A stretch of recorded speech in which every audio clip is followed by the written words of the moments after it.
Hi everyone, welcome back to the channel. So friend, ये हमारे general knowledge series का 6th video है। इससे पहले हमने 5 वीडियो कर लिए हैं। आई होप कि आप सब ने उस वीडियो को देख लिया होगा। अगर आपने उन वीडियोस को नहीं देखा है तो डिस्क्रिप्शन में लिंक मिल जाएगा। जितने इंपॉर्टेंट क्वेश्चन हम इस वीडियो में करने जा रहे हैं वैसे ही इंपॉर्टेंट क्वेश्चन उन सभी वीडियोज़ में किए हैं और ये सीरीज़ अभी और आगे चलेगा। तो चलिए इस वीडियो को शुरू करते हैं। पहला क्वेश्चन है, क्यूनिन अथवा कुनैन किसकी छाल से प्राप्त की जाती है? तो ये सिनकोना की छाल से प्राप्त की जाती है। कई बार ये सवाल पूछा जा चुका है और मोस्ट इम्पॉर्टेंट क्वेश्चन है। उसके बाद अगला है, मेंडल ने अपने वंशागति नियमों रूल्स ऑफ हेरिडिटी को प्रतिपादित करने में किस पौधे का प्रयोग किया था? तो किसका किया था? मटर का, गार्डन पे। ये सबको पता होगा और जिनको नहीं पता है याद रखेंगे। उसके बाद आगे चलते हैं। भारत की किन दो नदियों के उद्गम स्थल लगभग एक ही है? तो आंसर हो जाएगा ब्रह्मपुत्र और सिंधु, दोनों का उद्गम स्थल एक ही है। उसके बाद भारत की सर्वोच्च पर्वत चोटी कौन सी है? तो ये है K2, जिसे बोलते हैं गॉडविन ऑस्टिन, जिसकी ऊंचाई कितना है? 8,611 मीटर। तो आप इसका ऊंचाई भी याद रखेंगे, नाम भी याद रखेंगे। नाम है K2 गॉडविन ऑस्टिन। उसके बाद आगे चलते हैं। अब यहाँ पे विटामिन से कुछ इंपॉर्टेंट क्वेश्चन बनते हैं, उसको हमने यहाँ पे इंक्लूड किया है। जैसे विटामिन का नाम है यहाँ पे ADE और K।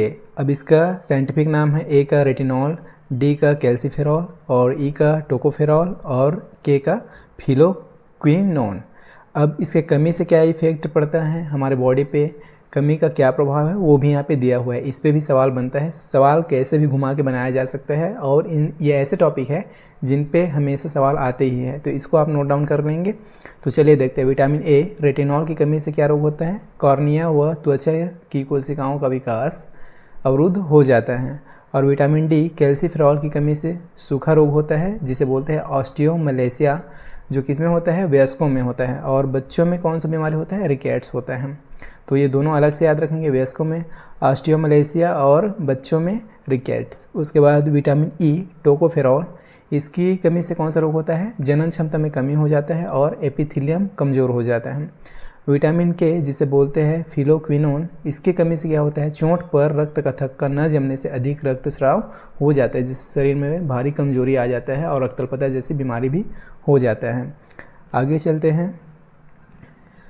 बृहत हिमालय, ग्रेट हिमालयस की औसत ऊंचाई कितनी है? एवरेज हाइट आपको बताना है, तो वो कितना है? 6,100 मीटर। याद रखेंगे, इंपॉर्टेंट है। उसके बाद गंगा नदी के तट पर स्थित सबसे बड़ा शहर कौन सा है? तो गंगा नदी के तट पर स्थित सबसे बड़ा शहर कौन सा है? कानपुर। आगे चलते हैं।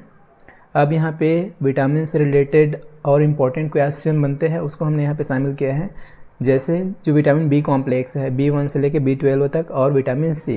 अब यहाँ पे भी B1 का साइंटिफिक नाम थायमिन होता है, B2 का राइबोफ्लेविन और B3 का निकोटिनिक अम्ल और विटामिन B5 का पेंटोथेनिक अम्ल और विटामिन B6 का pyridoxine, B7 biotin, B9 folic अम्ल समूह, B8 भी नहीं होता है। उसके बाद B10 भी नहीं होता है, B11 भी नहीं होता है। सीधा कौन सा विटामिन होता है B कॉम्प्लेक्स में? विटामिन B12, जिसे क्या बोलते हैं? साइनोकोबालामिन। और फिर है विटामिन C, जिसे बोलते हैं एस्कॉर्बिक एसिड। अब इसके भी कमी के क्या इफेक्ट पड़ते हैं बॉडी पर, उसको देख लेते हैं। अगर विटामिन B1 की कमी हो जाए तो कौन सा रोग हो जाता है? बेरी। ये तो हमेशा पूछे जाने वाला सवाल है। विटामिन B1 की कमी से कौन सा रोग होता है? बेरी।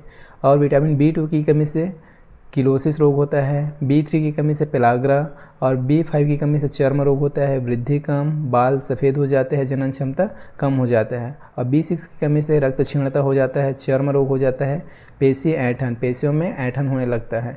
उसके बाद B7 की कमी से चर्म रोग होता है, बालों का झड़ना, और B9 की कमी से रक्त क्षीणता, वृद्धि में कमी। B12, जिसे साइनोकोबालामिन भी बोलते हैं, उसकी कमी से रक्त क्षीणता होता है और तंत्रिका तंत्र के विकार उत्पन्न हो जाते हैं।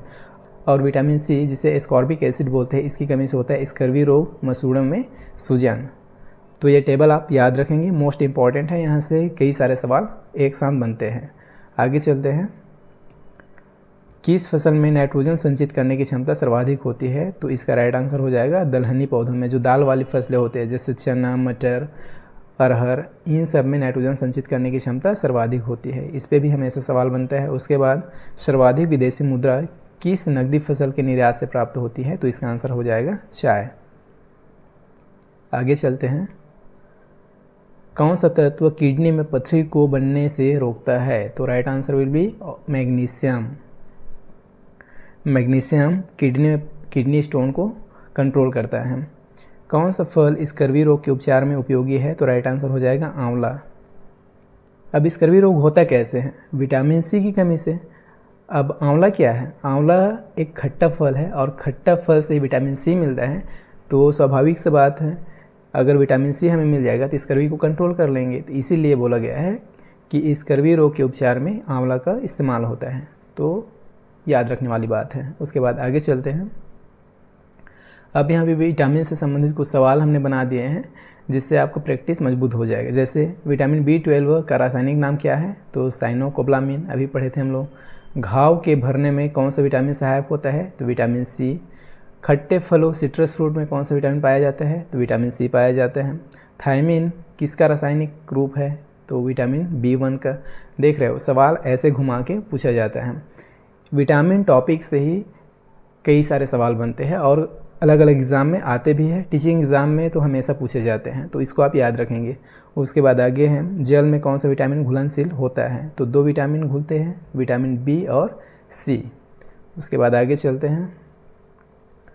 संक्रमण रोधी विटामिन किसे कहते हैं? तो विटामिन ए को क्या बोलते हैं? संक्रमण रोधी विटामिन बोलते हैं। तो राइट आंसर हो जाएगा विटामिन ए। इस तरह से हमने जनरल नॉलेज के मोस्ट इंपॉर्टेंट क्वेश्चन देखे हैं, जिसमें हमने मुख्य रूप से आज फोकस रखा विटामिन को। हमने इसमें पूरा विटामिन को कंप्लीट कर लिया है। विटामिन का नाम और उसके कमी से होने वाले जो इफ़ेक्ट हमारे बॉडी पे पड़ते हैं उसके बारे में हमने जाना, और इन सभी टॉपिक से हमेशा सवाल बनते हैं, तो इसको आप नोट डाउन करके रख लेंगे और मल्टीपल टाइम अगर आप वीडियो को देख लेते हैं तो वैसे भी आपके दिमाग में बैठ जाएगा। तो ये सीरीज़ अभी कंटिन्यू रहेगा। अगर आपको वीडियो पसंद आए तो वीडियो को लाइक कीजिए और कमेंट करके बताइए कि वीडियो आपको लग कैसे रहा है, और आगे की सीरीज़ को देखने के लिए चैनल को सब्सक्राइब जरूर कीजिएगा। मैं आपसे मिलता हूँ नेक्स्ट वीडियो में, तब तक के लिए बाय।